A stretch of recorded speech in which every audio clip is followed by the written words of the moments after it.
शीर्षक: वह पुराना संदूक, एक रहस्यमयी कहानी। कहानियों का सफर में आपका स्वागत है।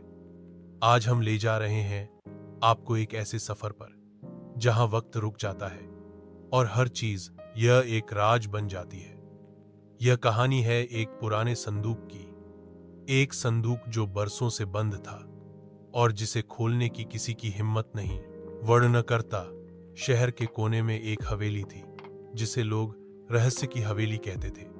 वहां रहने वाला आखिरी इंसान था दादी माँ, एक 92 साल की औरत जिसके चेहरे पे लिखी थी 100 कहानियां, पर जुबान पर एक भी नहीं। चुपचाप सूर्यास्त को निहारते हुए एक दिन दादी माँ ने अपने पोते आया को बुलाया और सिर्फ एक बात बोली, जब मैं चली जाऊं तो उस पुराने संदूक को खोलना।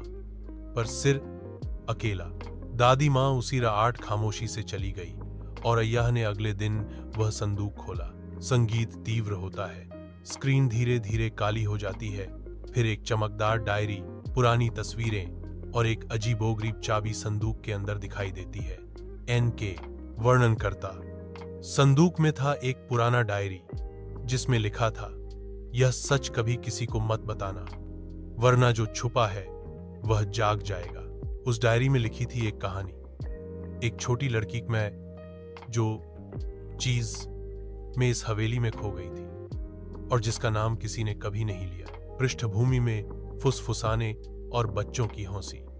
उस डायरी में था हर उस रात का जिक्र जब उस लड़की की रूह हवेली में दिखाई देती थी और जब भी कोई उसका नाम लेता कुछ न कुछ खो जाता।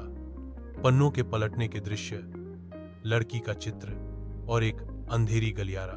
वर्णनकर्ता: आयज ने उस डायरी को पढ़ना शुरू किया और हर पेज के साथ उसकी दुनिया बदलती गई। आखिरी पेज पर सिर्फ एक सेंटेंस लिखा था, अगर तुम ये पढ़ रहे हो तो मैं वापस आने वाली हूं। अचानक सन्नाटा, टिमटिमाहट, मोमबत्ती बुझ बाहर निकल गया। उस लड़की का सच क्या था? क्या आयज ने गलती की उस संदूक को खोलकर, या यह सब सिर्फ एक कहानी थी? वक्त कभी कभी सिर्फ आगे नहीं बढ़ता, कभी कभी वह लौट भी आता है।